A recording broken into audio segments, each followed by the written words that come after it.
Right, good morning all. Welcome back on this bright sunny morning, and we're sitting in here.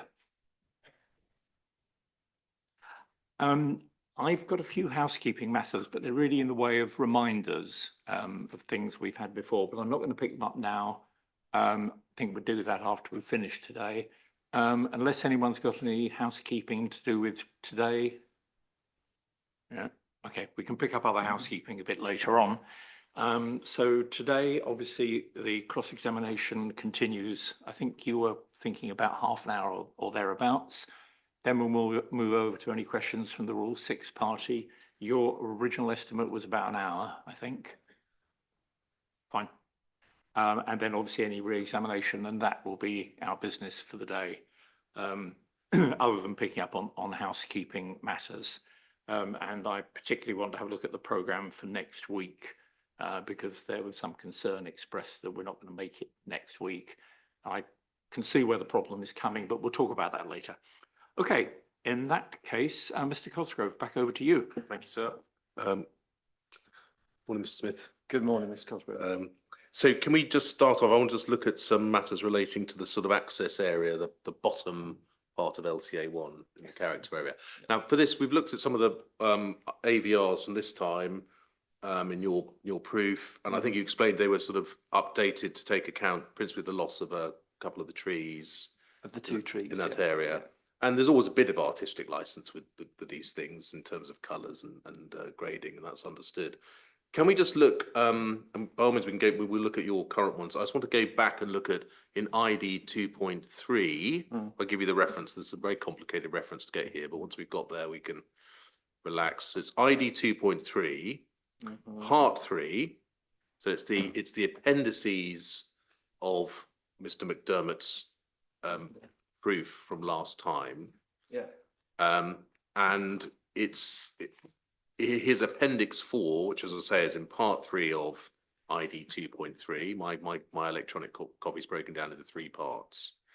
It's part 3. We're looking for appendix 4, which are the AVRs from October 2022 for the last. You're getting ahead of me. I'm sorry, yeah.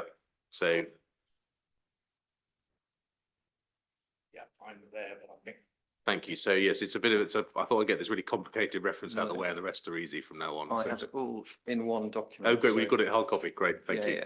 Yeah. So I think the hard copy pages would be page 8 and 9. So I'm really looking at we've got this quite helpful sort of panoramic all-in-one AVR for the sort of what's view 3 in that nomenclature, looking sort of broadly northish up the Midhurst Road on the left.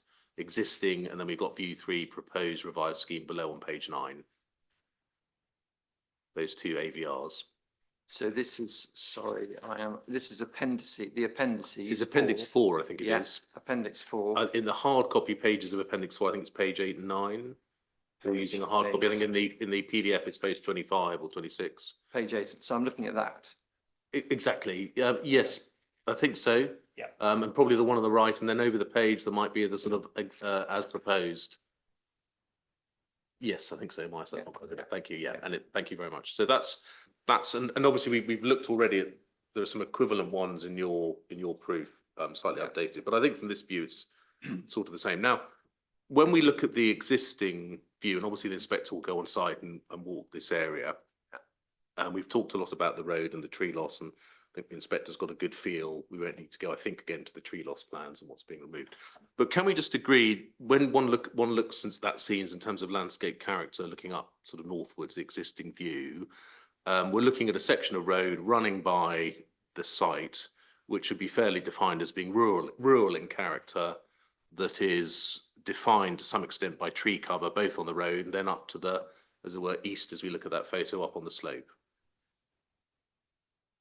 So the road there, from this aspect, to appreciate it from a single view, you have to stand in that view. You know where you are. You know you're on the urban edge. Yeah. So appreciating it from this view, if you had no cognizance of Haslemere, you hadn't gone any further, you hadn't moved off this point, you could make that assumption. But you have to look in the round when you go to that space. So you're aware you've come to that point through being from Haslemere. You know Haslemere is there. That is part of the experiential. Yes. matter that lies behind this view. What you can see there, I will agree absolutely. Midhurst Road is apparent in that view. I will agree that there are trees to both sides of the Yep. road.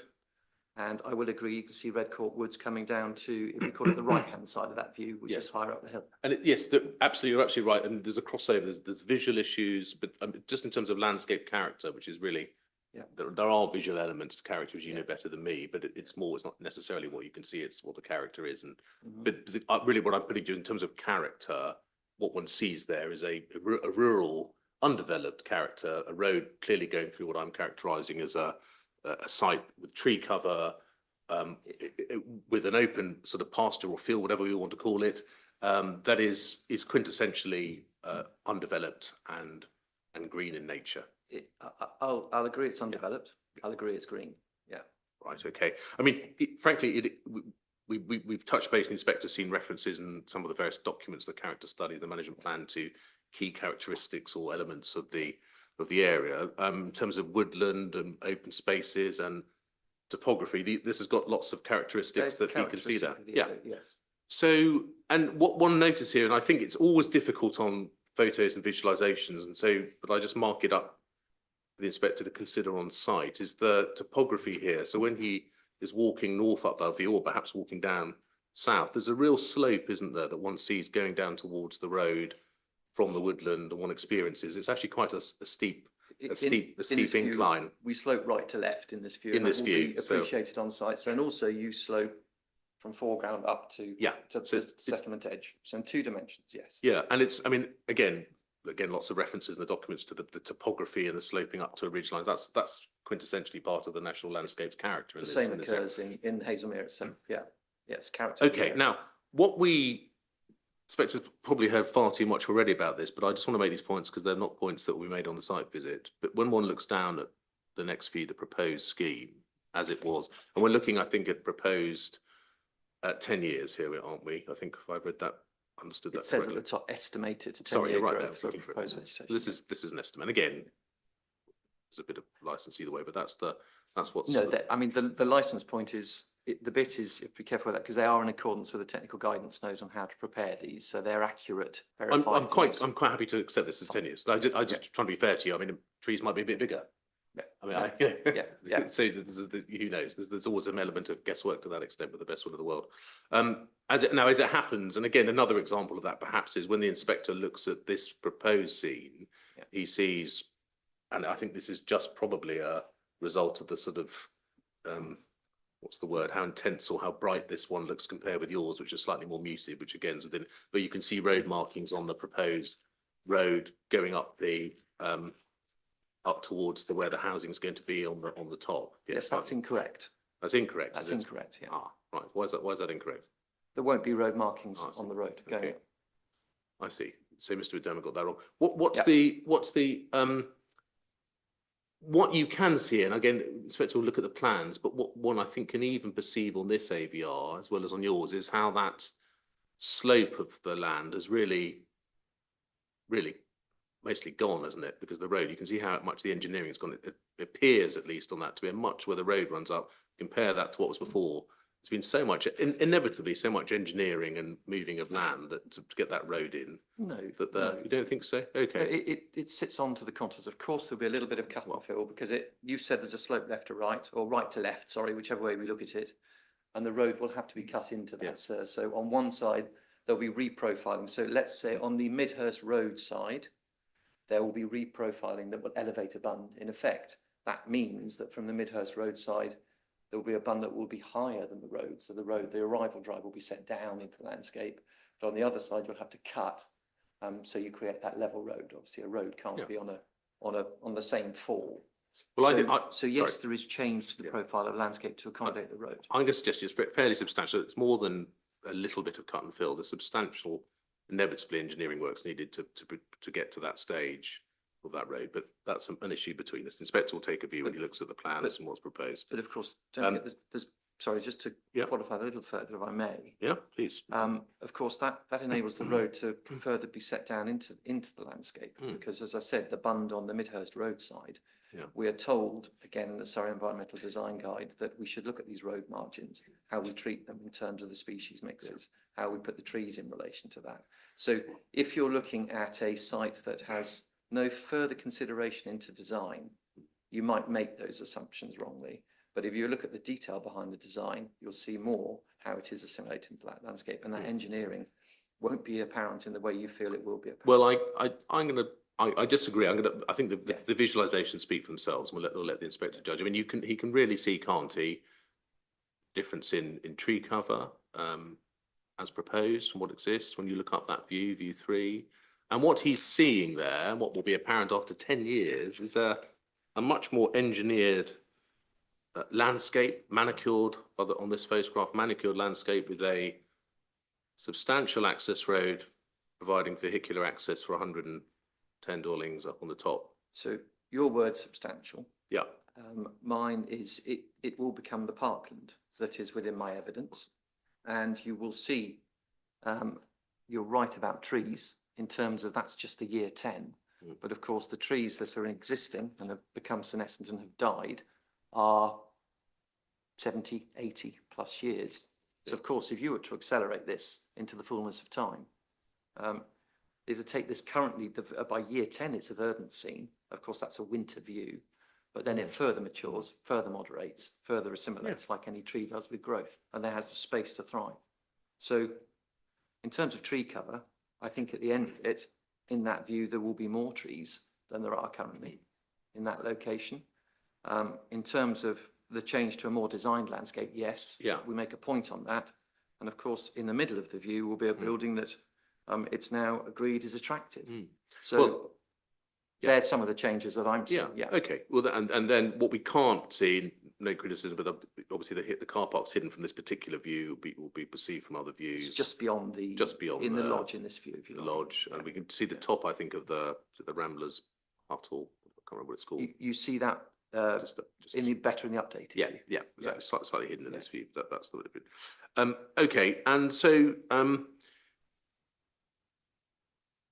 the issue between us, council say that this is really constitutes a fundamental change in character. This when the inspector looks at there and after.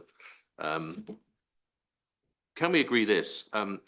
I think the premise of this part of the scheme, as well as other parts, but particularly just looking at this view we're discussing, is to create a different character.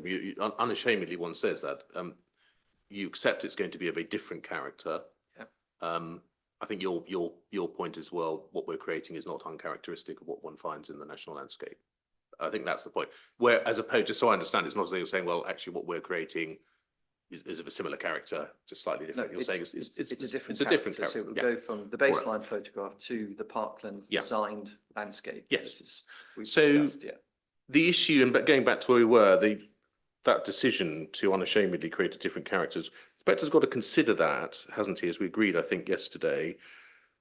Starting point, he's got to consider the effect on the existing landscape qualities that he finds on this part of the site we're looking at, and take a view as to whether the decision to not seek to conserve or enhance the existing qualities, but to change the character in the way you described, and let's keep it neutral, we have our different views as to whether that's good or bad, is preserving or enhancing the existing characteristics. That's really the task for the inspector. Would that be fair? It is, but we're told, and you didn't enjoy me mentioning paragraph 5.37, but we're told in Glivia at 3.7 that perhaps I can just go to that. Yes, of course. I don't want to, I do have it within my evidence.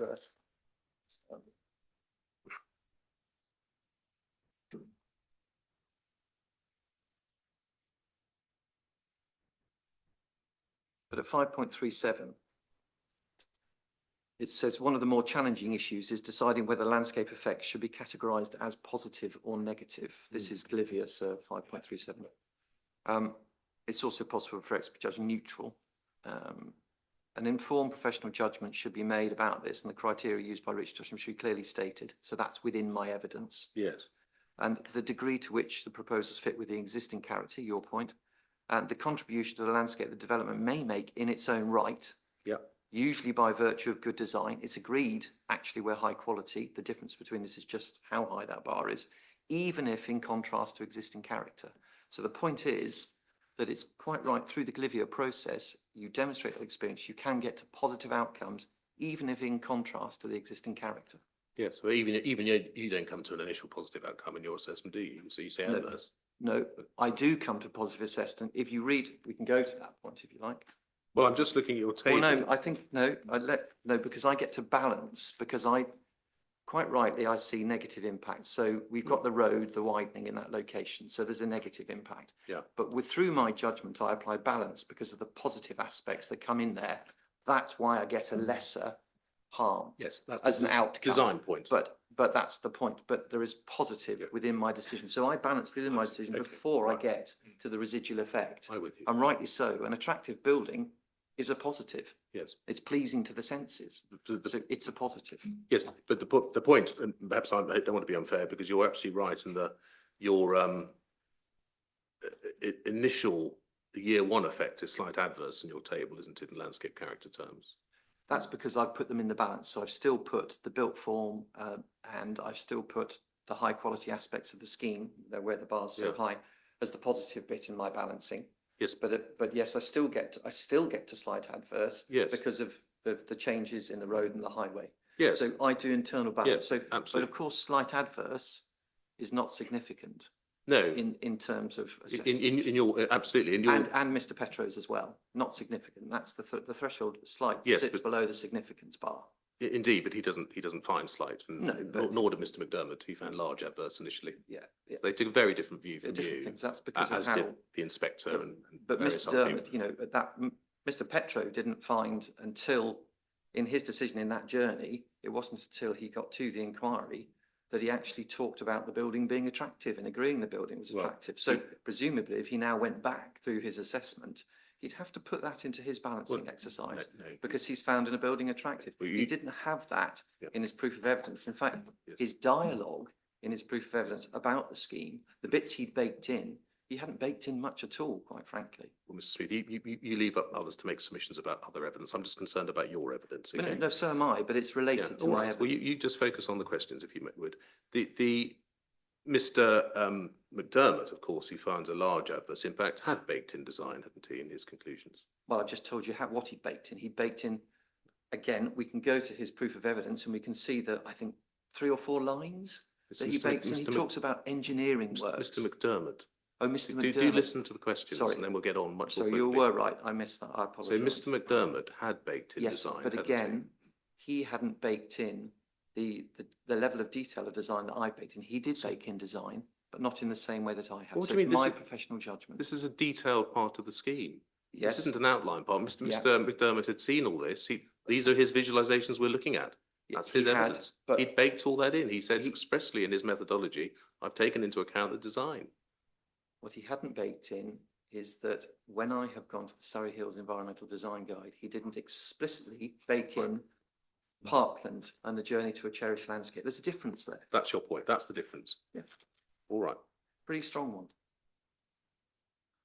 Good. Now, thank you. So far as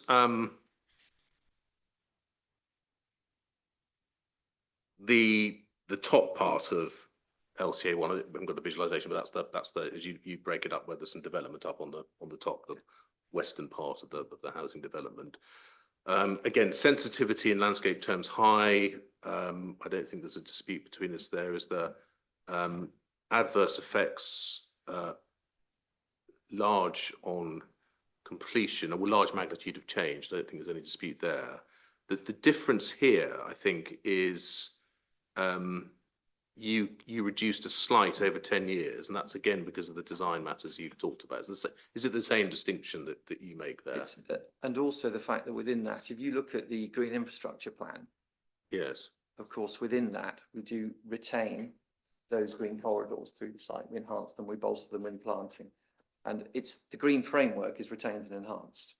And then the development itself is my point about design. That's how I get to point. And of course, the green framework is what further moderates over time, but that's common ground between the parties that the tree infrastructure in principle. So it's really, I mean, I hope I'm not being unfair. The essential difference between you and others, we've been through other, is where you come to a lower finding is because of this design guide point, that you've gone that extra bit further and looked at that in detail.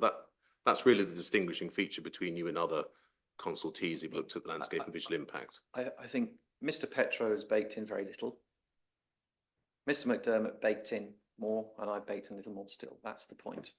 Right, so Yeah. different bakers. Different bakers, Different yeah. bakers, all right, good, thank you. Thank you, okay, now, the inspector's probably got more than enough to grapple with there. In terms of just a couple of other points, in terms of and I'm going to pronounce this correctly, the spigot or the spigot gun emplacement, which I think is actually will be somewhere in that view. Okay, it's so far as it's a benefit, it's not a deal breaker, if I can put it We that can way. go to it on the tree survey plan and see it. It's shown on Not there. particularly. There's photos. But it's not. I mean, it's there. It's not something you give particular weight to in your evidence as a benefit in terms of But landscape. again, in character terms of visuals. cultural heritage, Yeah. if we Okay. know it's there, Right. absolutely, it's the right thing to do is to bring it into part of Yes. the recreational Understood. experience. Now, so far as the tree planting in various parts of the site, we've talked about some of it. It's fair to say, isn't it, that some of the tree planting that's proposed in various areas, particularly in the areas beyond LCA 1 and 2, and we've looked at various plans and you've explained where that might be and enhancements. Those parts of the landscape are not particularly degraded at the moment, are they? The inspector will see when he's on site, but is that a fair proposition? We've talked about the quality of those landscapes. So LCA 5 at the bottom. Yeah. That's fair. It's not particularly degraded. I agree with that. Okay, Yeah. thank you. But again, what we've talked about is how that we can then, in terms of the targets of the national landscape, how we're looking at the wildlife and the ecological aspects. Yes. Planting is beneficial. The coniferous plantation, I must get my LCAs right. Yes, I was just doing the same exercise. Whichever the coniferous plantation is, I want to say 6, Right. but I may be 7. Of course, that's seen as a negative in the landscape, being coniferous and incongruous. It's silvicultural, and actually, it's agreed by everybody. The change of the trees in that location is a positive. So, a silvicultural woodland is cleared, and it becomes a broadleaf native woodland. That's in which area? That's in LCA. Don't worry, I mean, just a rough idea. No, that's going to annoy me if I don't get you to the right reference and myself the right reference and Sir the right reference.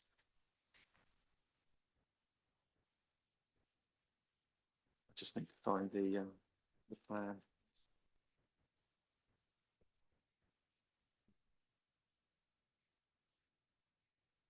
Should remember this one by now. LCA 6, sir. Yes, I see. Yeah. So the point there is, in terms of benefits, just so I'm clear on that one.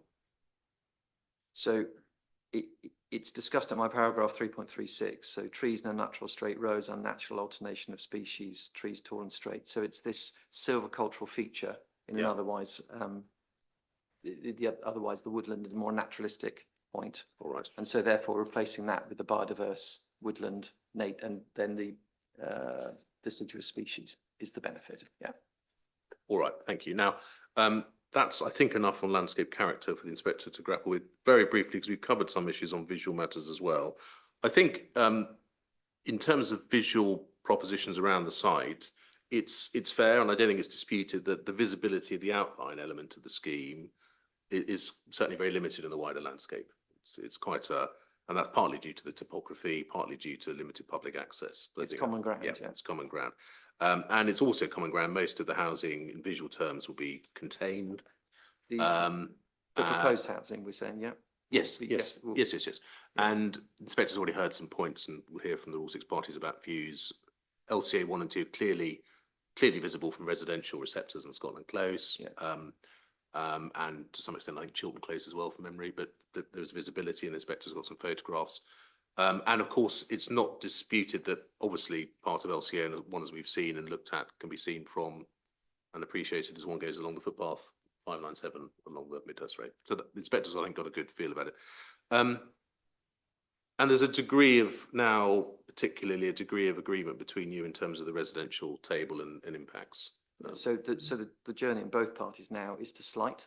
I think there's a year 10 and a year 15 difference. Yes, there's a year But 10. Mr. Petro gets to slight at that point. So again, At year 15, I think. at year 15, yes, that's probably Moderate the at point. year But- 10, But yeah. again, so localized views. So it's a very, very small zone of visual influence, had localized views, and across the board, slight, and again, slight is into the category of not significant. Good. We'll leave the inspector to judge that. I think there's a better done on site visit. Thank you. I think so. Those are all the questions I need to ask. Thank you very much indeed. Thank you, Mr. Smith, for bearing with me. Mr. Cotterill. Thanks, thanks for that, Mr. Cosgrove. Okay, we'll switch immediately to any questions from Mr. Brown. Thank you. Good morning, Mr. Smith. Good morning. Right, thank you. A few questions. Firstly, is it agreed that tranquility is a factor related to natural beauty? Yes? It's a part of how you assess that, that's correct, and character, yeah. We've been discussing tranquility. I understand your position to be that the benefits of educating the Scouts and Forest School children outweigh any loss of tranquility arising from their presence on the national landscape. Is that correct? I haven't provided that balance. You haven't balanced it, okay? No, I haven't Thank you. balanced it, no. Have you got any view of how many children or teenagers would attend these activities?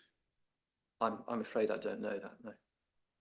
Because the information provided by the appellant at the time of the phase one application was that these facilities would be used by, quote, hundreds of children and teenagers from 12 schools in the area.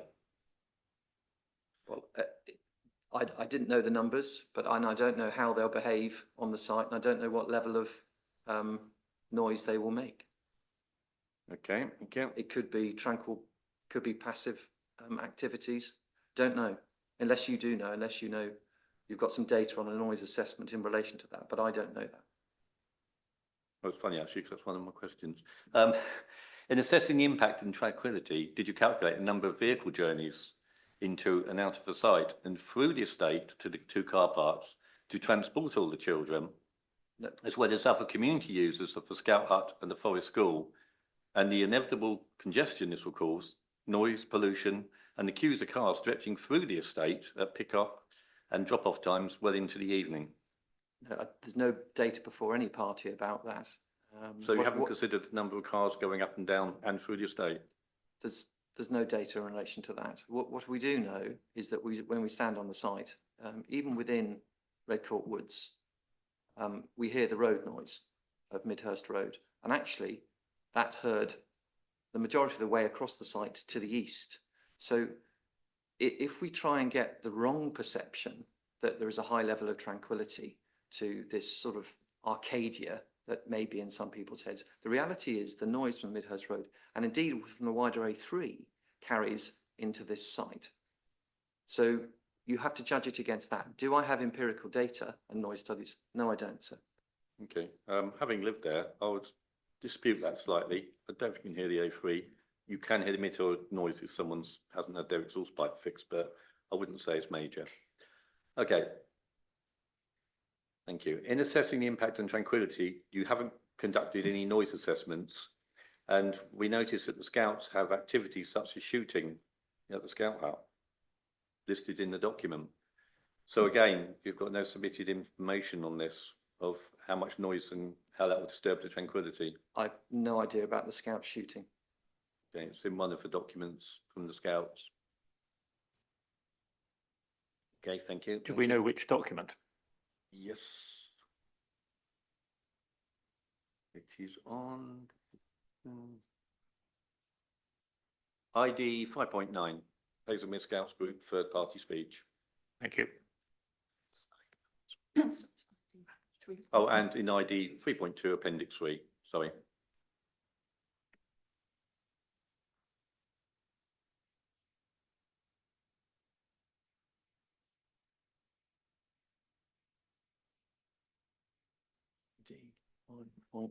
Okay.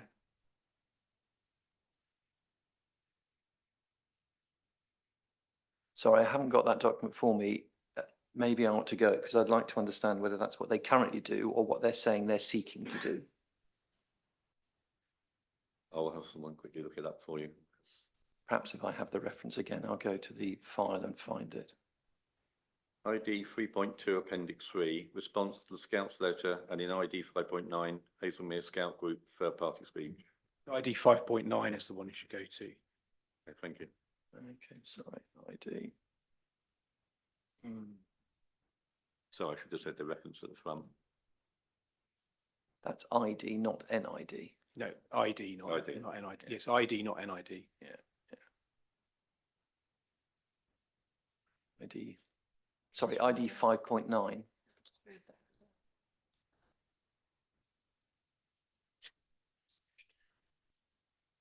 I haven't found my way to that.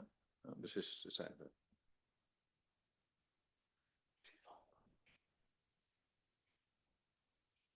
Bottom of page 2, opportunity at Scotland Park Phase 2, securing a permanent home, a unique chance to secure land, including hall and ample space for a programme expansion, indoor facilities for year-round activities, and also archery, shooting, first aid, cooking, and pioneering. So it's indoor shooting. Yeah.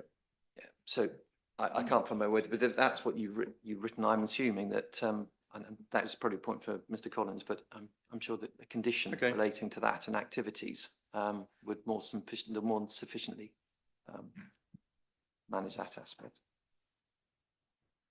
Okay, thank you. Noted.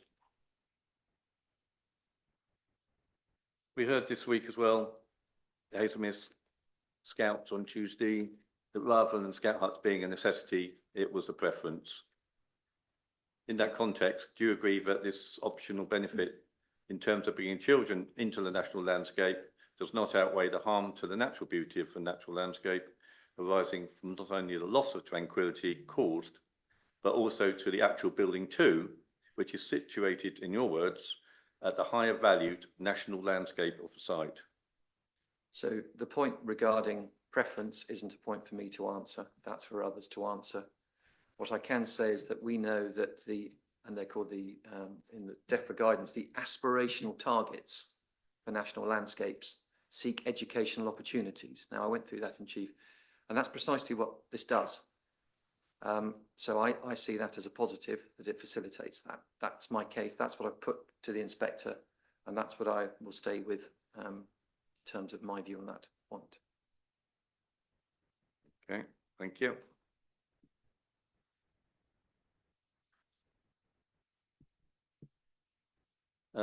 Next question. As you know, the Surrey Hills A&OB board has a duty to seek to further the purpose of increasing the understanding and enjoyment of the public of its special qualities of the A&OB. This is not something that other public authorities or the inspector would have regard to. The board's duty, however, is to explicitly, secondary or subsidiary to the board's duty, to conserve and enhance the natural beauty of the A&OB, which is set out in Crow, section 87. The Act says where these two purposes conflict, greater weight must be given to conserving the natural beauty of the A&OB, which, as we've already said, include tranquility. So, even if the inspector had to have regard to increasing the understanding of the A&OB's special qualities, wouldn't you agree that the proper conclusion is the harm caused by the Scouts hut and the Forest School would not be outweighed by their users' enjoyment of the A&OB? That's not a balance I'm going to go to. It makes sense that if the authority under the duty is to seek to enhance education facilities, and I think we went there yesterday, if the duty says to break down barriers or reduce barriers for access into the national landscape, if the duty says increase interpretation, it is encouraging people into that national landscape. And rightly and properly, that is what the scheme is doing. So I think the two work through together. It is saying that inevitably there will be a change in the levels of noise in that landscape through what they are advocating through their aspirational targets. They're their targets. Okay, thank you. Midhurst Road again. If we can look at the Surrey Hills Management Plan, NID 7.9, page 11, which just summarises the MPPF. Sorry, the reference again for the... NID 7.9, page 11, it summarises the NPPF.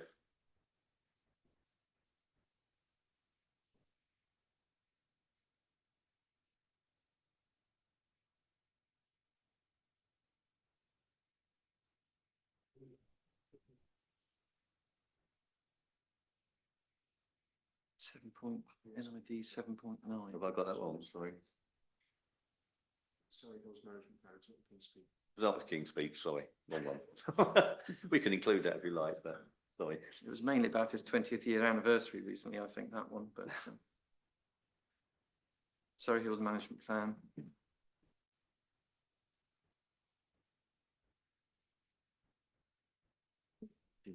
And that's, Which one's gone on to the next question?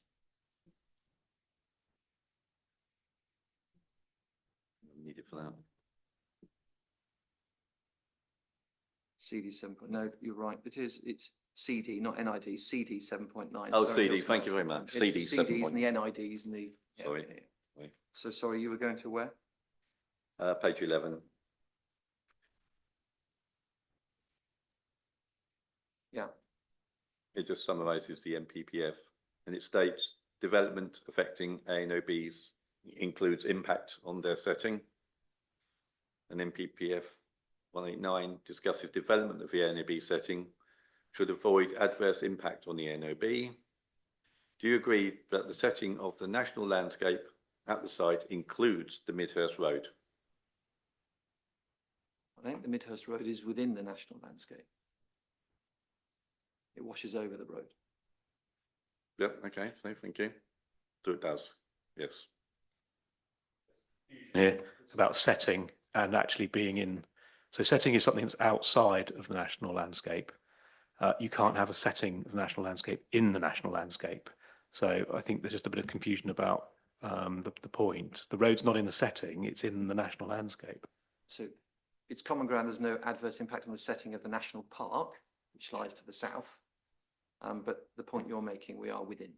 The road is within. Okay, okay, thank you. So our position is that the agreed change in the character of the country lane, that is the Midhurst Road, which has traditional charm, in the words of the Surrey Hills Environmental Design Guidance, is clearly a significant harm to the setting of the national landscape. And through that harm impacts the character of the ANOB, and that is not adequately mitigated in the proposal. I know you disagree with this. However, do you agree that the replacement trees around the new junction site entrance will take approximately 20 years to achieve a sufficient canopy height for the road clearance of over 5 metres? I think if we go to the AVRs show year 10. And year 10 just shows, from my view here, is small trees with no canopy. No. Is that correct? Well, let's go to the AVR then. So if we go to my document, which is NID or NID 5.3. 5.3 part 1. And if we go to,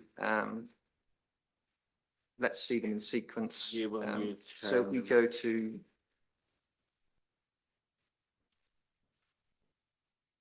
I think I have them. If we go to my page 29, sir. Page 29, which looks like that, where they're all in sort of one Yep, collected page. there's no canopy. So careful with canopy. So there is a slight error on that page, sir, just for your reference. The middle image that says year 1 should say year 10. That's the same image that was in the pre-construct AVRs. That's their image. So it should say year 10.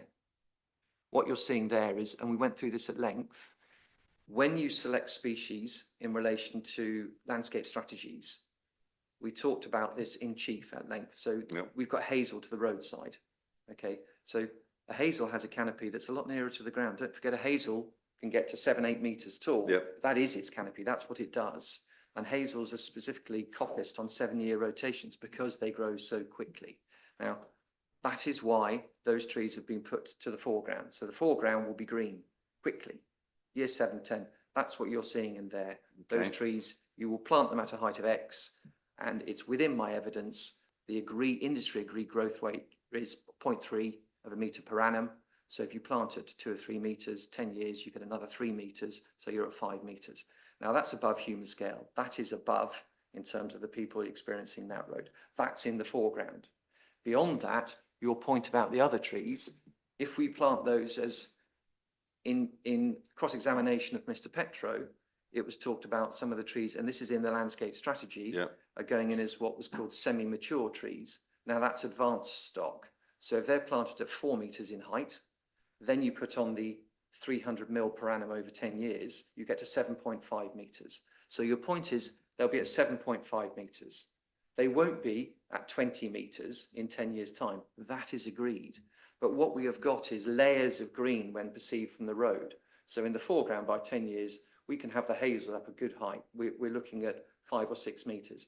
Beyond that, we can have these other trees. So we plant them at 4 metres, we're going to be 7.5 metres. So will that make the road in the summer view appear a verdant corridor? Absolutely it will. Will it be the ultimate canopy size? Absolutely it won't. But they will continue to get taller and taller and taller through the management plan and the proactive management. Okay, but it won't be a canopy as such. It will be tall trees on one side as such. Tall trees on one side. Well, there'll be But not- trees on both sides because we're not affecting one side. So there will be trees on both sides, but will it be the ultimate climax height, it's called? And the answer is no. That will take more years than that. Okay, thank you.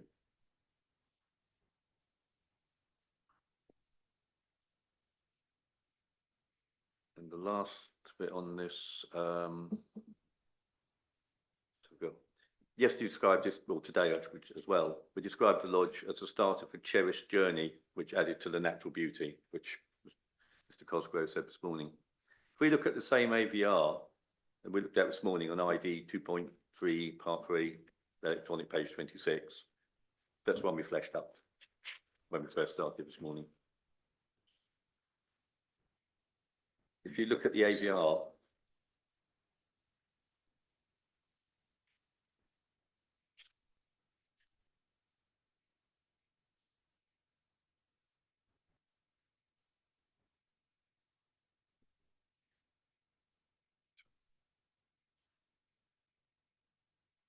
Oh, sorry, I'm now on the wrong document. That was sorry, on yeah, the, okay. I'm having a harder time than you, it's okay. no, that's the appendices to the, ID 2.3, part the Part three. McDermott proof, wasn't it? Yeah. No, I wasn't the right one. I just haven't got the right pen. that's on page 20, electronic page 26, sorry, I don't know what that is on the. Yeah, I'm so sorry. Page number? The 9, page 9.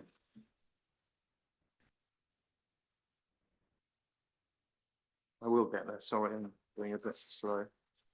Yes, you might need that electronically because we're going to ask you to zoom in. If- Don't worry, I can see it You and can see I it. understand it. Yeah, okay. Thank you. Okay, thank you. Looking at the AVR, if you zoom in and look at the roadway from the lodge, now compare that photograph of the slope currently, my question is whether you think a member of the public would cherish the new road more than the current slope pastures, yes or no? So, so you're looking at view 1 at the moment, are you? Or view 2? Yeah. Are we looking north or south? North. Okay, so you're So the looking, top picture is a picture of the greenery as it is now. And the second picture is with the lodge and the road. I understand the markings so, won't be so there. basically you're looking at that one. Yeah. Yeah. No, no, no. We're looking for lodge.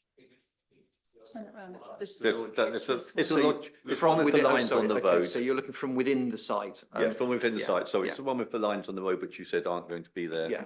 Yeah, That one it's there, that. yeah. It was, the question was whether you think a member of the public would cherish this new road more than the current slope pastures.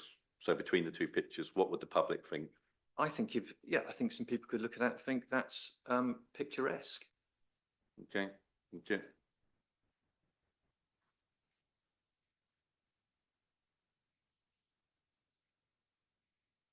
And that concludes my questioning. Thank you. Thank you. Thanks thanks very much, Mr. Brown. Yeah. Ruchi, any re-exam? Yes, sir, thank you. So I'm going to go back to the questions you were asked yesterday, first of all, and then towards the end, I'll come to some things that you were asked today. Right at the beginning of the cross-examination, Mr. Smith, if you remember, you were asked some questions about it's footnote 67 of the MPPF, which is the one that defines major development. So I don't know if you want to just have that definition in front of you. So we've got the MPPF in CD 8.1, and it's footnote 67, not para 67, footnote 67.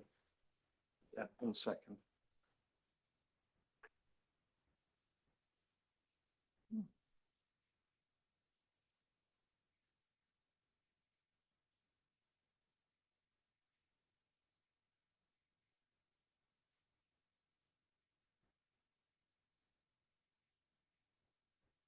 Footnote 67. Footnote 67. Let me know when have you I'm got there, you yeah. got that. Now, I think it would also be useful, before I ask you this question, could you also get out your proof of evidence, please, Yeah, and go to paragraph 4.97 in your proof of evidence.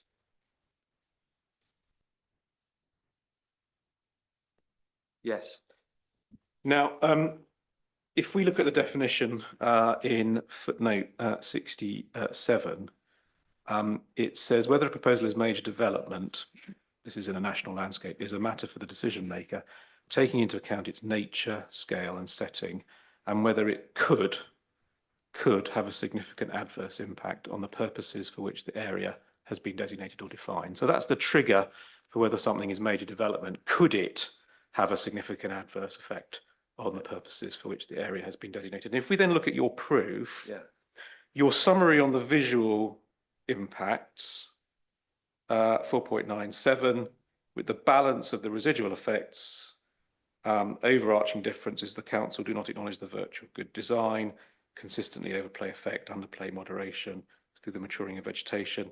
That said, they in essence do agree, through agreement of the list of visual receptors, that the visual change is localised, limited. My view, consistent with that of Sightline, I find the visual harm does occur. It is very localised, and in terms of assessment, does not fit an outcome that is significant. So we know, obviously, this is major development because it was assessed that it could have a significant effect. In visual terms, what's your overall conclusion at the end? Is there a significant effect or not? it's not significant. No. And on visual matters, we obviously get ultimately, don't we, from Mr. Petro, at year 10, he's got moderates and slights, and at year 15, he's got all slights. That's correct. And is yes. that significant or That's not? That's not. No. And then on landscape impact summary, if you go to your 4.104, on balance, you say the scheme at the site level, there's limited localised harm, but also benefits. The application of balance, both in terms of relative scale and extent of changes and values associated with change, leads to an overall residual effect on the site, slight, adverse to neutral, thus not significant. So again, what's your overall? Same point, Same not point. significant. Right, now, thank you. Let's move on from that, please.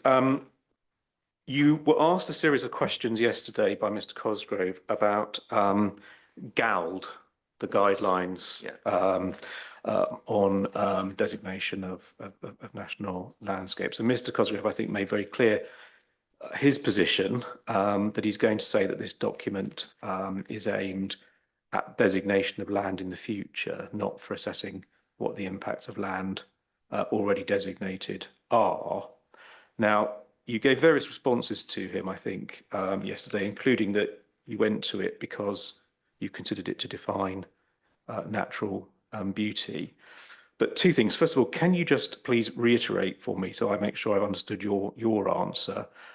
Why is it that you say that GALD is relevant to your assessment that you undertake in relation to this proposal? Because it does tell us that, irrespective of whether we're looking forwards, but it does tell us what natural beauty is. And it defines what natural beauty is. And that is backed up by the Surrey Hills Management Plan that is inclusive of settlements, villages. So we know categorically that natural beauty includes not just the green, but also the brown. Now, secondly on this, can I ask you to go to NID 3.8, which is the previous inspector's decision?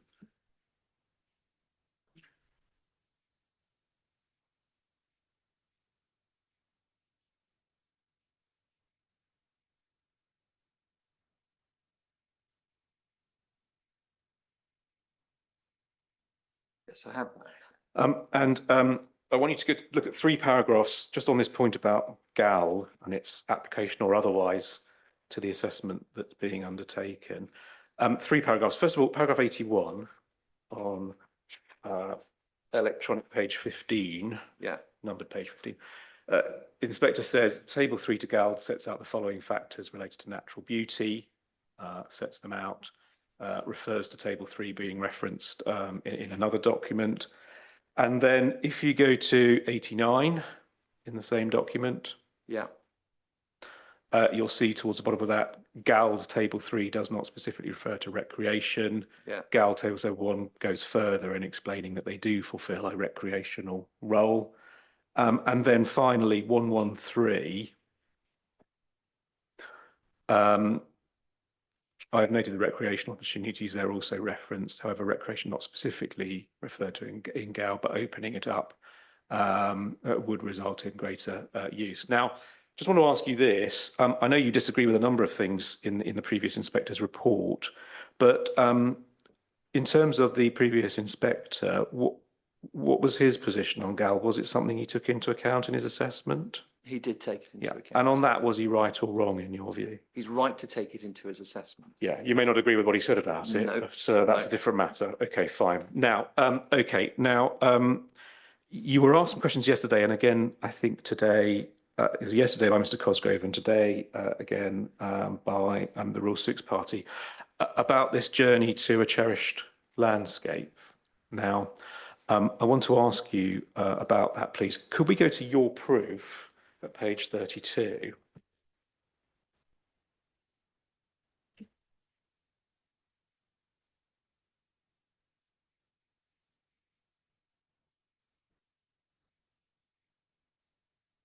Yeah, I'm there. Yeah, page 32. You've set out here, this is in response to the Surrey Hills Environmental Design Guide. You're going through the criteria, you're explaining your position in relation to compliance with that document. And what I wanted to just pick up with you is you make some comments here, I think, about the journey to a cherished landscape. I'm just going to give me one moment to make sure I found exactly. Yes. So you can see about, I think it's towards the bottom of that final entry, the scheme shows that it's also understood how heavily wooded the hills landscape is.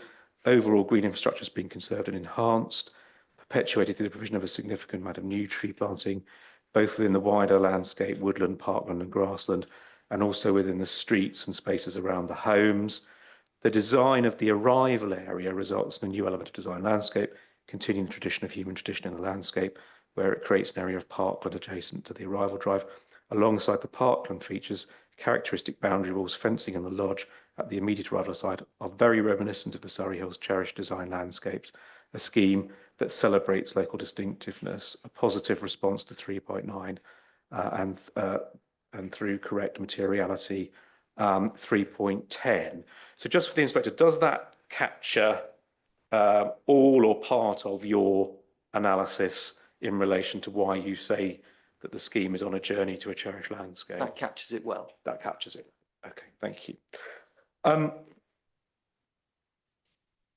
Now, you were then asked some questions a little bit later on yesterday by Mr. Cosgrove about LCA 1 and LCA 2, so the northern fields on which the housing is going. And at one point, in describing their current character, Mr. Cosgrove put to you that they were undeveloped greenfield land, which I think you accepted because that is what they are. But does that description of LCA 1 and LCA 2 as undeveloped greenfield land, does that capture all the relevant aspects of the character baseline of those fields, in your view? No, you need to look wider, and I believe I went to the point that we've got they're very apparent from the edge of the settlement itself, so they're influenced by the urban edge, and then the other points that the previous inspector and the council made about sort of their ordinary nature, nothing distinctive. The paddocks Of point. the paddocks. Yeah. And what about proximity to the A road? Is that relevant? It is relevant in terms of tranquility and the noise associated with the AWAB. Yeah. Now, I'll come back to this point because I think you were asked about this yesterday and today, but you were asked questions about the character of Midhurst Road and whether it was a country lane. And I think you gave some answers to my learned friend yesterday, where I think you mentioned the phrase urban fringe. And today you talked, I think in a bit more detail about the character of Midhurst Road. Is it right, in your view, to characterise Midhurst Road as a country lane? No, it isn't. No. Well, I'll come back to one extra aspect of that today that was asked to you today, but we'll leave that for now. Now, I was going to ask you this, please. You had a debate with Mr. Cosgrove at several points yesterday about comparing your views with the views of Mr. McDermott and also with the views in the LVIA, and also comparing your views with those of Mr. Petro. Now, I want to just understand a couple of things about that with you, if I could. So the first one is in relation to what you're comparing. Mr. Cosgrove was very keen to compare your position on year one with the position on year one in the LVIA and Mr. McDermott's evidence. And you, in contrast, were seeking, I think, to look at the residual position. And I think at one point you said something like a scheme is designed towards the residual outcome. Yeah. Now, I think you agreed with my learned friend that obviously one has to consider not just the residual outcome, you have to consider year one and all the way through. But Yeah. just can I ask you, in terms of relative importance of year one versus the residual, whether that's year 10 or year 15. There's two things I wanted to ask you about. Have you got Mr. McDermott's proof, please? I have. And can I ask you to go to his paragraph 7.1? This is where he summarises, this is on visual in this instance, he summarises his views on the visual effect. And have you found that 7.1 of Mr. Sorry, actually, sorry, I meant Mr. I didn't say Mr. McDermott, I meant Mr. Petro. I'm sorry. Oh, sorry. Okay. I'm sorry, Mr. Petro. Mr. Petro's proof. Yeah. And that is 7.1 and oh, yeah. apologies. Yeah, so it's Mr. Petro for this inquiry, not 7.1. Yes, paragraph 7.1. Yes. Yes. So Mr. Petro's proof for this inquiry, paragraph 7.1. Yes. Fine. 7.1. 7.1, which is yeah. page 20. You remember, I mean, I'm not interested in this point. Obviously, we made some changes to that paragraph when I cross-examined him, but forget that point. He's summarising the overall visual impacts. Where did we get to with Mr. Petro about whether that summary was about the year one effects or the year 10 effects? So his summary, planting potential screen views, but the screen afforded made up of to year 15. So year 15 and slight. Okay. But when he summarises his views in that first paragraph about what the effects are in visual terms from his table, do you recall what he said? Doesn't matter if you don't, but do you recall what he said about whether he was summarising the position at year 1 or year 10? He was summarising at that point at year 10. Year 10. Okay, thank you. Now, I also want to just carry on with this question about, what is the most relevant or of these different assessment years. Can I ask you to go to NID 7.19, please? Which is, what's that? That's it's not something you've gone to before, I don't think. It's the Turndon decision. I want to look at what the approach of the Secretary of State was about looking at the different time-frames, year 1, year 10, year 15. Okay, bear with me. I'll have to So go that it's digital. NID 7.19. NID 7, other guidance. 7.19, yeah. It's in other guidance. I don't really know why, but it is there.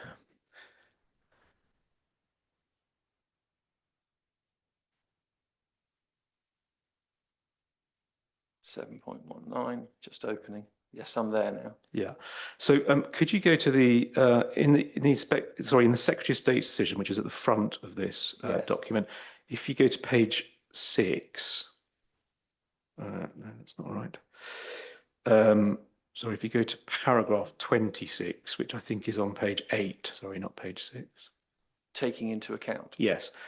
So this is, you'll see there's a heading, impact on the high Weald area of outstanding natural beauty. I'll come back to Turnham with other witnesses. It's 130 units in the AONB, but the Secretary of State says, taking into account the evidence before her, the Secretary of State concludes that for the reasons given in various paragraphs, with the exception of the inspector's conclusions on design, the Secretary of State agrees with the inspector's analysis of the effects of the proposals in the AONB and consideration of landscape and visual impacts, and further agrees that while the application proposals would affect the AONB, any harm arising would be limited, particularly in the longer term. Yeah. So just note that for now. And then could we go to the paragraph of the inspector's report that's being referred to there? So it's IR 732, so that we can see what year we are talking about. So 732 is on electronic page 188. Wow. Okay. But so if we get to that, IR. yes, it's paragraph 732. Yes. Electronic page 187. Yeah. So it says, in conclusion, on this is the paragraph that's been referred to by on this main consideration, while the application proposals would affect the AONB, any harm would be limited, particularly in the longer term. So that's the source of the phrase. But if you go back up a couple of paragraphs, go to 729 and 730. Yeah. So broadly, for the reasons one of the witnesses identified, I consider in respect to the development area, at completion, the magnitude of change would be high, medium, leading to substantial moderate effects, which would reduce to no greater than moderate after 15 years.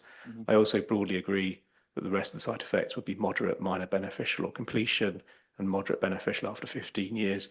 Taking aside as a whole, I also agree with the conclusion that the overall effects on the application proposals within the site would be moderate adverse at completion and minor adverse neutral after the 15-year establishment period. Now, just pausing there, and it's probably the last thing we need to look at in relation to this.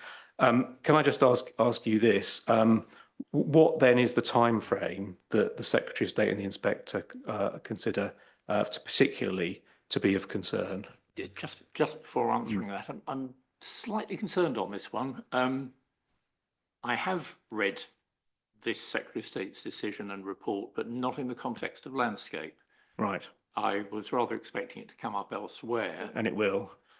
Don't doubt that. This wasn't put, I think, to Mr. Petro. And can we just see, are you familiar with this decision before you answer? I am familiar with the decision. Yes. I think it's the temporal point, sir, to the 15. Yeah, it's simply the point about the years. Well, when we're talking about I think pushing slightly at the envelope here, but carry on. Okay. Well, that's the only thing I want to do. Okay. What's the time frame? 15 years. 15 years. That's all I was in. That's all I'm interested in. Okay. I'm not going any further with it. While we're in this document, can I just ask you to go to, so we don't have to come back to it later, just like you to go to the end of it, please. Let me just find the right page.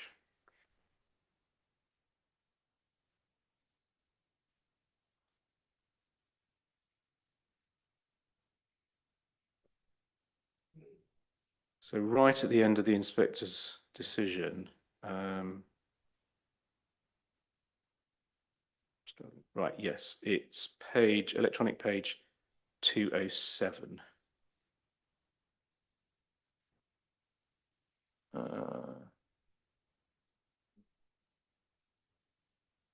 Print electronic page. Electronic page 207, numbered page 178.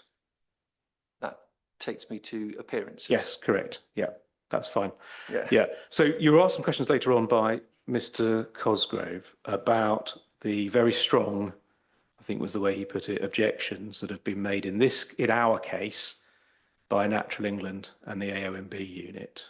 Do you remember those questions? Yes, I do. So just to note, because I'm going to come back to this, but we see, don't we, Natural England appeared at the inquiry through counsel. Yeah. 2 witnesses called, including on landscape matters. And then if you go to the next page, you'll see the AONB unit also appeared, Rule 6 party, and called a witness on landscape. So I'll come back to that later on in relation to the question that you asked. Right, moving on, can I ask you this? There was a point in the cross-examination yesterday where Mr. Cosgrove said to you, when one has a high magnitude of change and a high sensitivity, that should result in a moderate to large result. And you said, yes, you then have to use judgment. And then there were some other exchanges, and you said that if you're going to have this debate, you really need to go to the issue of susceptibility to get to sensitivity. Do you remember that yesterday? Mr. Cosgrove didn't want at that point to go there, which is fair enough. But he said I could offer you the opportunity to go back and consider that point. So is there anything else you wanted to say about that issue that you had a debate on yesterday? It's really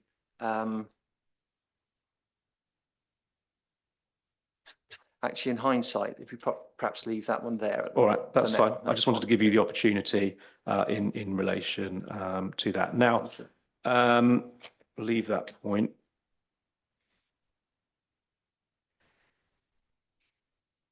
Yes, if we can just come back to the point I put to you a moment ago about the objections from Natural England and the AONB unit, and obviously you had a series of questions about those, and obviously it was put to you that if you look at their AONB response and you look at the Natural England response, they both object to the scheme, and I think it was said in very strong terms.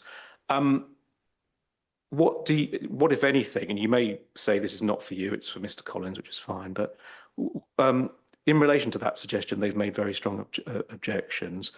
Is there anything in your view that we should take from the fact that they've not appeared? They've not come to the inquiry? Well, it's odd that they've not appeared. If their objections are so strong, I would anticipate seeing them here and reinforcing them. And okay, well, I think I'll probably leave that there. You also said, I think, in relation to Natural England, that you considered their objection to be an in principle objection, is the way you put it. And just on that, I wondered if you could go, please, just to one document in relation to that comment that you made to my learned friend, ID 4.4. And it's ID 4.4. ID. And there's two ID 4.4s by the look of it, but it's the second one, which is the appellant's closing speech from this inquiry last time. Okay, I'll have to go to that Electronically, yeah. electronically. Yeah.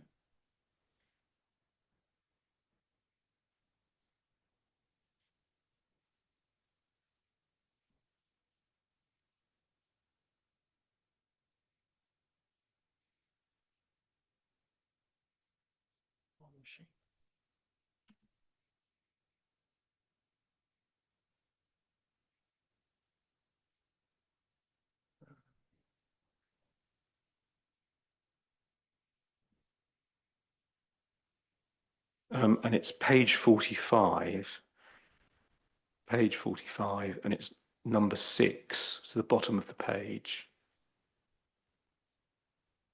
Page 45, number 6. Yeah.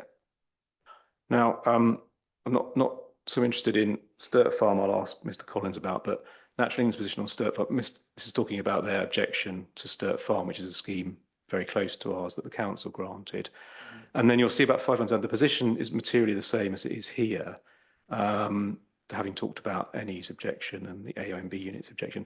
This is hardly surprising. NE have an in-principle objection to major development in AONBs, and then there's various references to support that. So how does that fit, or otherwise, with your comments about that aligns with my comments. Yeah, okay, thank you. Now, I'll leave that one.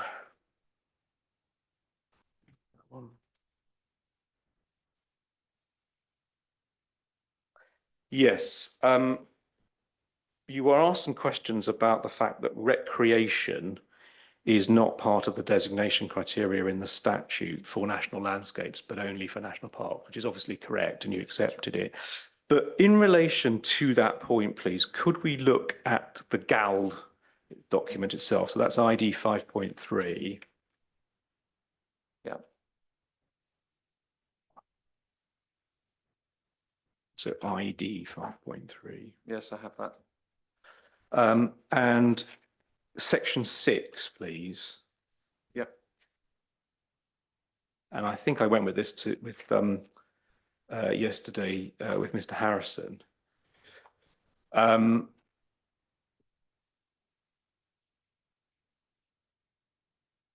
And if you look at paragraph 6.3, Yes. it's Natural England's view that fauna and flora, wildlife and cultural heritage can contribute to the perception and natural beauty of all landscapes, and that any assessment of natural beauty must take those factors into consideration in relation to a national park or an AONB designation. And it talks about the presence of wildlife, cultural heritage, and it says there is now express statutory clarification that wildlife and cultural heritage may be taken into account in assessing natural beauty for national park designations. It says during the passage of the NERC bill through Parliament, Lord Back for the government explained that the intention of the current practice is that wildlife and cultural heritage considerations are factored into natural beauty assessments rather than being freestanding tests. While this statement was made in connection with national parks, past and present practice has been to treat the practical assessment of natural beauty in national parks and AONBs in the same way. And then 6.5, notwithstanding the differences in the express statutory provisions, the government's formal position during the passage of the Act was that the natural beauty required of a national park and AONB are the same. Natural England considers there is no material difference between the requirements in terms of natural beauty criterion in the two pieces of legislation. So notwithstanding the statutory position, what is the position of both the government and Natural England about the natural beauty criterion? Is it different between national parks It's and treating them the same. treating them the same? Okay, thank you. And yes, I think the final thing from yesterday was you were asked some questions right at the end of yesterday about the extent to which the appeal site was redolent of the national landscape's special characteristics. And I think the answer you gave that you accepted that the appeal site had some characteristics of the national landscape that were regarded as special. I just wanted to ask you, I mean, obviously those questions were fairly put to you around the whole of the appeal site. If one was just focusing on LCA 1 and LCA 2, how redolent or how characteristic of the AONB special characteristics are those paddocks, as we call? So less so, and hence the application of the HEO 5, and where my valuation is medium at the top. Yeah. So yes. Medium at the top. Main Yeah. settlement edge. Okay. All right. So let's come to finally some points that were put to you today.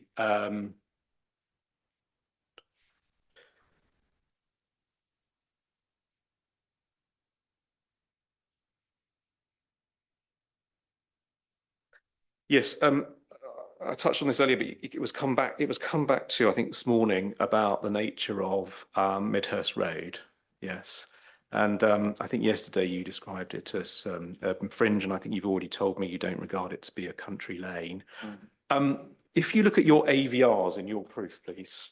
So page 58 of your proof.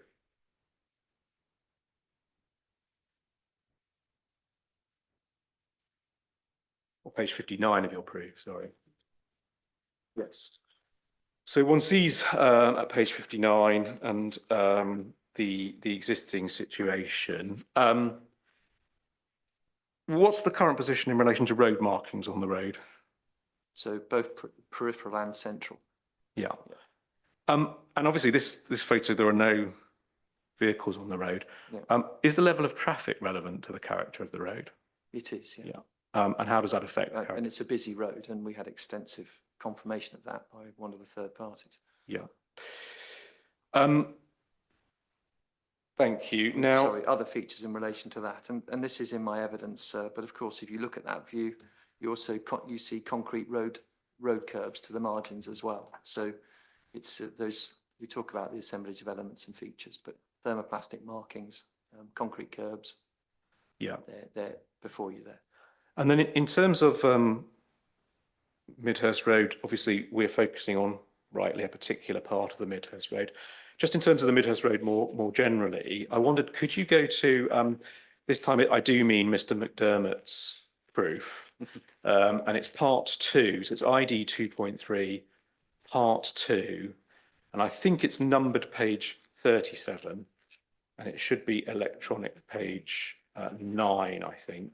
Yeah, 4 images. Yeah, there's 4 images that Mr. McDermott put forward of other parts of the Midhurst Road. How would you characterise what one sees in those pictures? And again, this is in my evidence as Yeah. well, but we are urban fringe, you can see, and I talk about the domestic fences, the plots right up to the edge, the thermoplastic markings, the signage, the nature of the road corridor, so. Thank you. Now, you were then asked some questions by my learned friend about the fact that the design of the access is looking to create a different character, and you agreed with that. Yeah. If we go back to your AVRs again in your proof, if we could look at pages 60 and 61. Obviously, this is a winter view. How would you characterize, how would you describe the character that has been created that's shown in this image? So in terms of the road aspect, it's no different to that bit of road that's slightly further to the south. So locally characteristic. And again, as I've said, in relation to the lodge, again, I think it's characteristic of that designed landscape in itself, characteristic of the Surrey Hills National Landscape. If we then go in your proof to page 29, you've got the same image in the middle of the page, Yeah. and you've got the summer view. Yeah. Page 29. How would you describe the summer view of the proposed scheme? Again, it is described in my text there, but I get to that Verdant Road corridor. Verdant Road corridor. And then if you go over the page to page 30, is your answer the same or different for that view? My answer's the same for that, yeah. And then similarly, if one goes to AVR 3 on page 31. Again, I was going to say that again, you can see the road there, but the point is you can't really, the verdant corridor of it and the benefit of the trees in relation to that. Now, just by way of clarification, you were asked some questions about the access road within the site, and you made clear that there are no markings to go on that road, and there's an error in the previous AVRs, that's right. not these AVRs. And then, can I just pick this up here while we're looking at this? You were asked a question by Mr. Brown in relation to if a member of the public was standing at this viewpoint, would they rather cherish the undulating hill or the road that you can see? If a member of the public today was standing in that position, whose land would they be on? Well, it would not be there, that's private land. Yeah. So there is no access of problem, so it's not a view that's appreciated. No. It will be for the first time. It will be for the first time. Thank you. Okay, good. Now, you were asked questions on a number of occasions, I think both yesterday and today, about the extent to which design was baked into the assessments. And I think we got to a different bakers having different recipes. But I just wanted to explore with you in terms of, I mean, you said, I think that you thought Mr. Petro had very little baked in. I think you said Mr. McDermott had a bit more baked in and you had more still. Well, can I just understand exactly what you mean by that? I mean, you talked about the Surrey Hills Environmental Design Guide with my learned friend. So what does that add to your assessment in your view?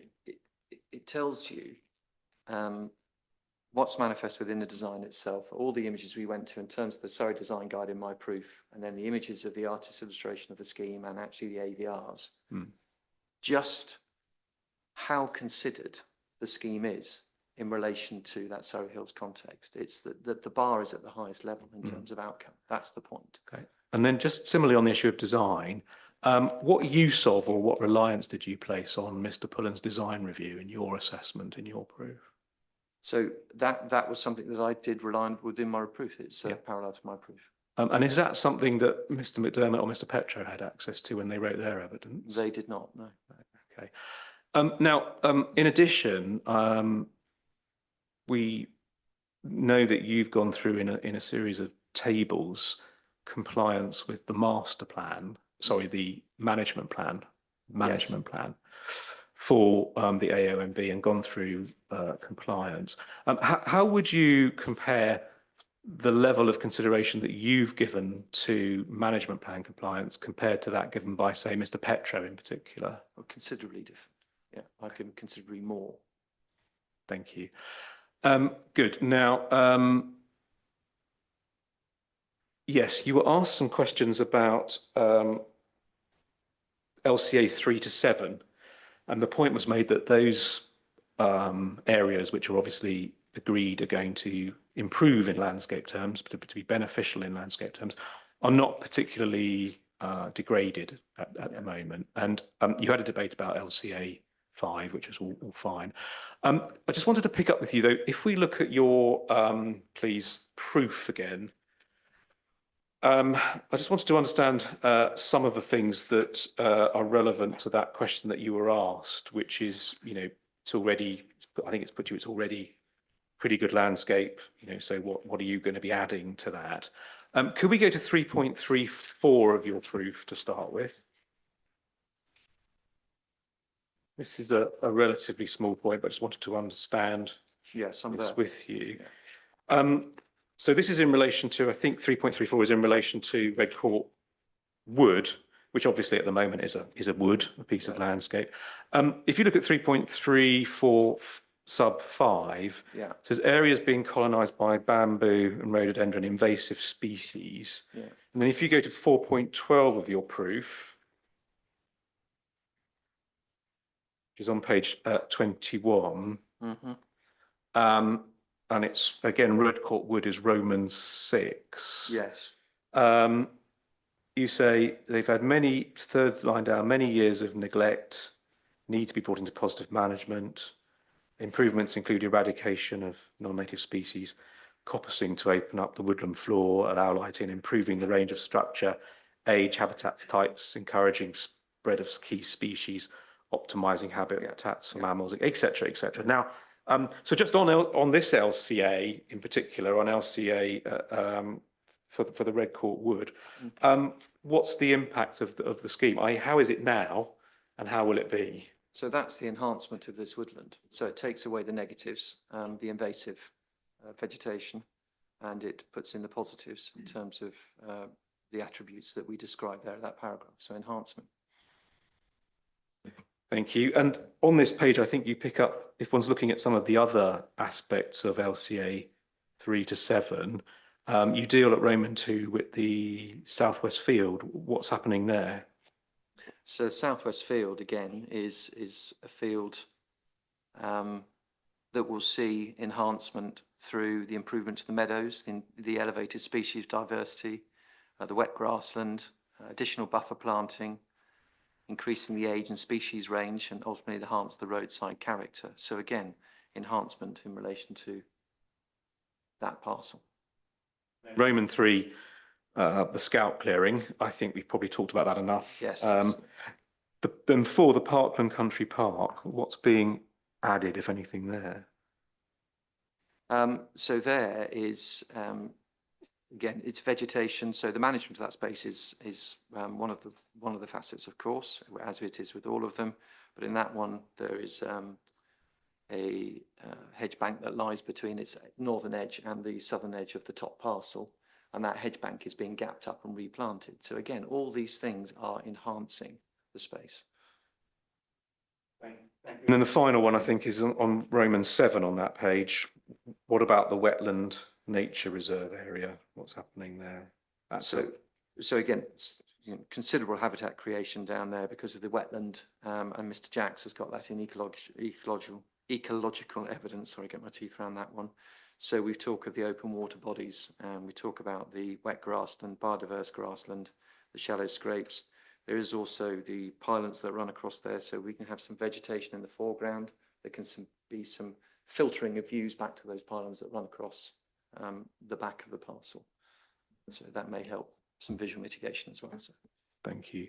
Now, that's it for Mr. Cosgrove's questions. Can I just ask you a couple of things that were asked to you by Mr. Brown?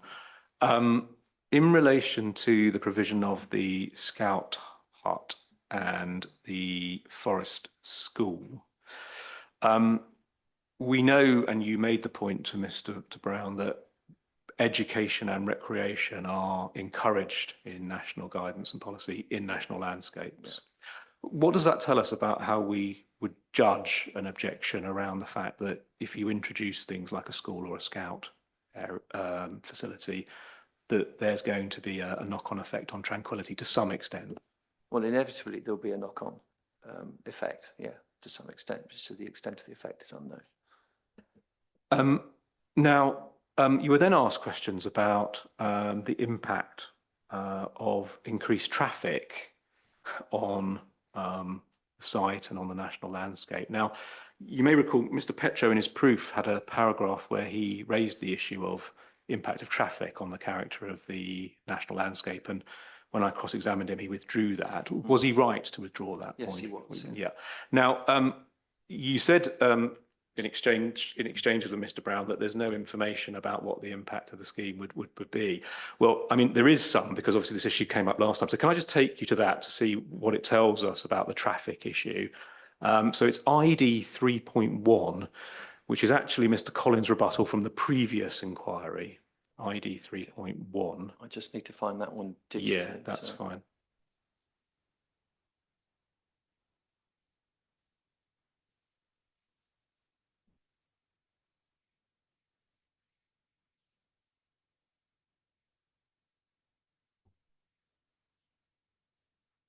When you get there, it's electronic page 34.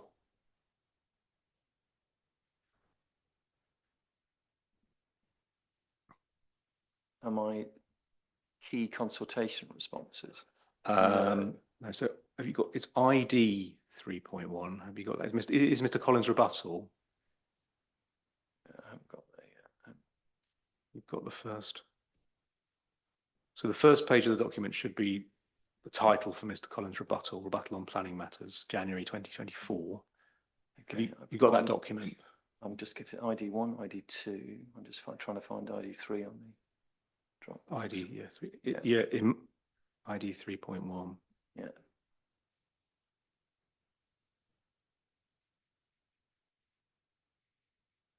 There we go. ID 3's rebuttals. Yeah. Yeah, and ID 3.1, and then electronic page 34.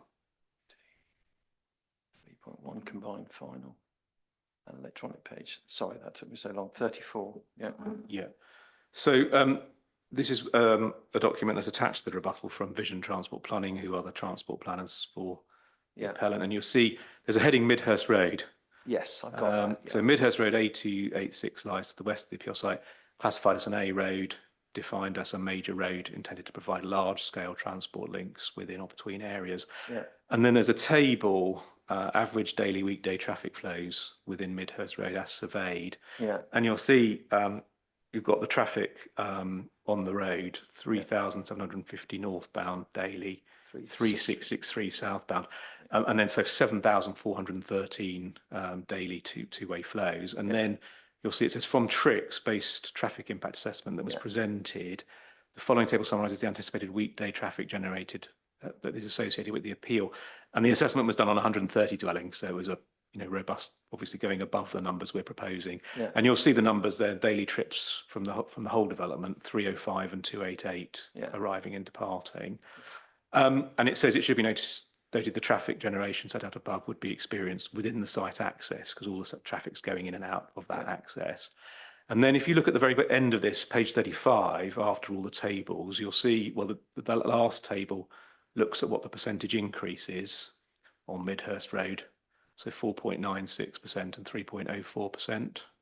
You see that? So the last page 35 is a table 1.4. So yes, 4.96 and 3.04. Yeah, and then it says, in summary, it can be observed that the appeal proposals based on 130 units are anticipated to give rise to, and then it sets out the percentages. Yeah. And it says it should be noted the existing daily variations in traffic flow across the week of the ATC survey range from 4.87 to 5. So overall, the identified impacts are within the daily variations in traffic flows that naturally occur within the Midhurst Road. So if we have got that information, what does that tell us about both the existing character of that road and what difference the appeal scheme would make to it in character terms. So it's a very busy road, and in character terms, a very limited difference. Thank you. Right. Yes, you were, I think, then asked some questions by Mr. Brown. I think this is you'll be glad to hear the very last point it is. Now, Mr. Petro asked you some questions about whether the vegetation wouldn't be properly established for 20 years. Yes. Just on that, I mean, you've obviously done your assessment on 10 years. Yeah. We know, don't we, from Mr. Petro, his view was 15 years for there to be effective mitigation. Do you recall in Natural England's objection, we can look at it if you want, what they said about how long it would take for the mitigation to be? 15 years. Well, should we just have a look at Natural England's response? Oh, sorry, they said 10 years. They said did 10 say years. 10 years, They said that's 10 right. years. Yes, Yeah, they said did. 10 years. Yeah. Thank you. So is it right, in your view or not, for Mr. Brown to be suggesting 20 years for there to be effective mitigation? No. No. No, Okay. All right. Thank you very much. Those are all my questions. Thank you, Mr. Smith. Thanks very much. I've got nothing. thank you, sir. Thank you. Thank you all very much for that.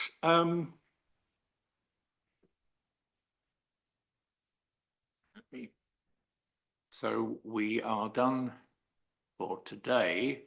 Let's just pick up on housekeeping matters. Yes.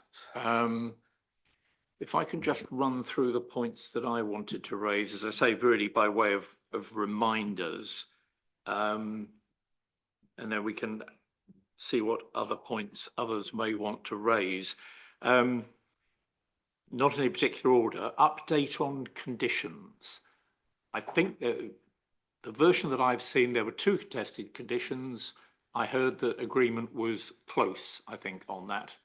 Are we still close? Yeah, I think it's actually agreed, and so they just need to be sent to you, I think, is the short point. Thanks, sir. Not quite agreed, but we are very close. Okay. I have discussed with the appellant sitting down, just going through that very soon, but it's going to be imminent. Okay, that's absolutely fine. Thank you. And subject to having a look at whatever that agreement is, I suspect we will scarcely have a conditions session because, as I indicated before, other than I think one typo, I've got nothing on them. SIL compliance statement. Yes, sir. Thanks, sir. That is with ourselves. We have a Section 106 agreement that's still not complete. It's still in draft, although we are close. So that's something which is going to follow, if not today. We'll be with you Monday, along with the SIL compliance statement at that point. Okay, So thank you very much on that. Couple of other things. There was a discussion yesterday, I think, maybe the day before, about 4 phases of development. Now, where I got to on that was that at an open day some time ago, there were 4 phases indicated. I know there are no longer 4 phases indicated. Do I need anything further on that? No, so I mean, I think so. The position is that there's a couple of boards that have gone into the inquiry documents. So if I don't know whether you've got full access to the inquiry documents that are going up on the website. I would have done, but I've just shut down the computer. Okay, no, it's fine. Well, look, you don't need to. Let me just identify them Yeah, thanks. myself so that I can tell you where they are. There's 2 of them. 13. Oh, so yes, it's 30. It's going to be an NID 13.12 and 13.13. There are 2 documents that have been put in. 13, 12 and 13, yeah. Yes, 13, Okay. 12 and 13. Now, they are actually, there's various pages to them, but they are actually just identifying, both of them, one plan board that was available, as Yeah. you say, sir, at an early presentation. The factual position is this, that we don't think that those show 4 phases proposed at all. Now, but they are the basis upon which the Rule 6 party believes that there were 4 phases proposed. So we're quite happy for them to go, they've gone in, and so Yeah. you could, but I don't think there's any more. Sorry, we didn't say that. A resident said it, and we did correct you to say That's the true. resident got it wrong. It wasn't us. I apologise, Okay. Mr. Brown. I apologise, Mr. Brown. Okay, You're okay. absolutely correct. So those have gone in as the basis on which the third party said they thought Yeah. there were 4 phases. That's not, I fully accept that's not Mr. Brown's case. And our position is they don't show four phases Okay. either. But that's, so I don't think you need any more on it. That's where we are. No, that's, yeah, that's absolutely fine. I was just aware that there was something drifting around, but now it's in the core docs, that's fine. There were the discussions about the Scout Hut, existing Scout Hut negotiations. I mean, I've been musing on this one, and where I am at the moment, and tell me if I'm wrong, Scouts are still on site in whatever way, but they're still on the site they've been on for many years. They do not, I think, have a new lease, and then we have a difference between the parties as to who said what to whom and who has provided a lease or not. To the extent that, right, if I know no further than that, I will give whatever weight is appropriate to that position. I am content that I don't necessarily need more information, and I certainly don't want the nuts and bolts of email exchanges here and there. If there is more agreed, and I would stress agreed information between the council and the Scouts that tells me where the negotiations sit, then that's fine, and I will give that whatever weight I give it. But I think it is a matter of weight. And as I said, I don't want to see all the pros and cons of the information that's been flowing, and I don't want to see it certainly from the council and from the Scouts separately, because otherwise I'm going to be looking at a disagreement. If there is a possibility of an agreement between those two parties as to where we are, then great, I will take that into account. I don't know if No, I think so. That's exactly the way we were thinking. I mean, I put the case on my instructions, I hope fairly, to the representative from the Scouts early this week. I will ask Mr. Collins, sorry, Mr. Johnson even, maybe Mr. Collins, but Mr. Johnson certainly, just to confirm that position, him having spoken to relevant people as well. Beyond that, I wasn't going to propose to put in any documentation, and you will have the evidence as it is to do with as you want. So again, I'm going to ask Mr. Collins to set out what he understands the position to be. What I would say, sir, is of course that we are not directly responsible for what the Scouts do or don't. So I don't know what they will do. I mean, if they put something else in, we'll have to just look at it. But I don't know what they're intending to do. If they're allowed to put something else. Yeah. Well, if they try to put something else, then to assume if they're listening they can put stuff in. Yeah. So if they seek to put something else in, then we'd have to discuss that. Yeah, I'm definitely not keen to hear one side of that debate again. I mean, I've heard it in summary from the Scouts and from the council. I think the only thing I'd be prepared to accept would be some sort of factual clarification agreed by those two parties. Otherwise, probably not, and I'll deal with it on the basis of what I know. Yeah. So on my notes, I've put that in brackets. We'll see if anything further comes of it. Thames Water, there was information from Mr. Brown, which went direct to the appellants to have a look at. Where are we on that? Yes, I mean, I think we're content for it to go in because I think they want it to go in. Yeah, absolutely. So that it can go in, and obviously I'll ask Mr. Collins to deal with what Thames Water's position is on our scheme. Yeah. So I've suggested to those behind me that we give the Thames Water submission an ID number. Yeah. The other thing that needs to go in from yesterday was the photographs from Gibbets Hill that the Rule 6 party put in. And then, so in addition, I should just mention that I agreed with Mr. Cosgrove this morning that there have been some paragraphs of the planning practice guidance on natural environment that have been referred to. We're going to just put those paragraphs in as inquiry documents because I think we'll be coming back to them, and they're not actually in the inquiry documents. So just so everyone's got them when we talk about them in evidence, we're just going to put them in. I think it's only it's 2 or 3 paragraphs, I think, at most, from the PPG on natural environment.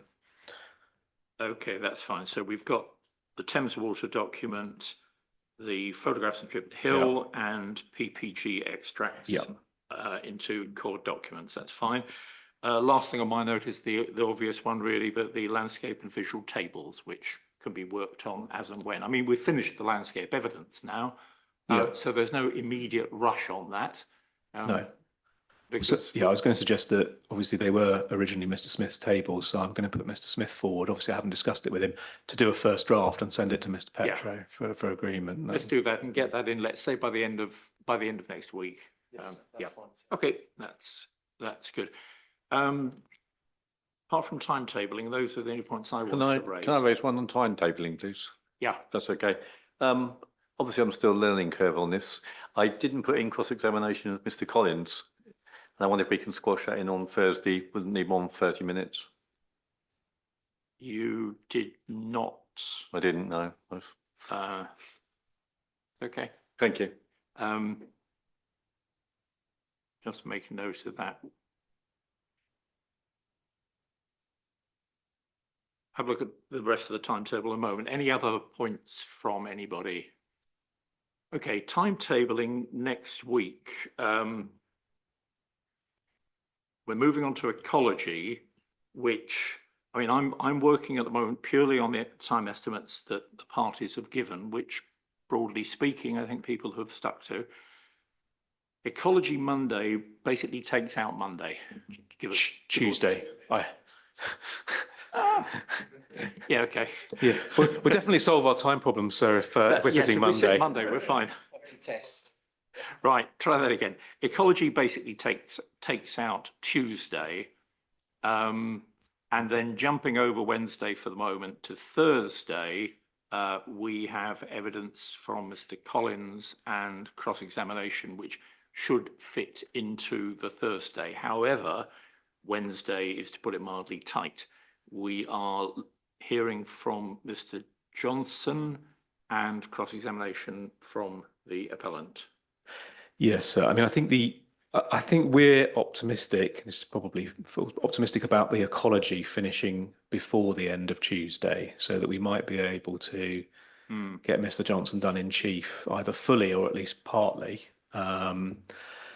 But I think even if we do that, it's still possibly, with the 2 days and everything we need to cover, I still think it is a little bit tight.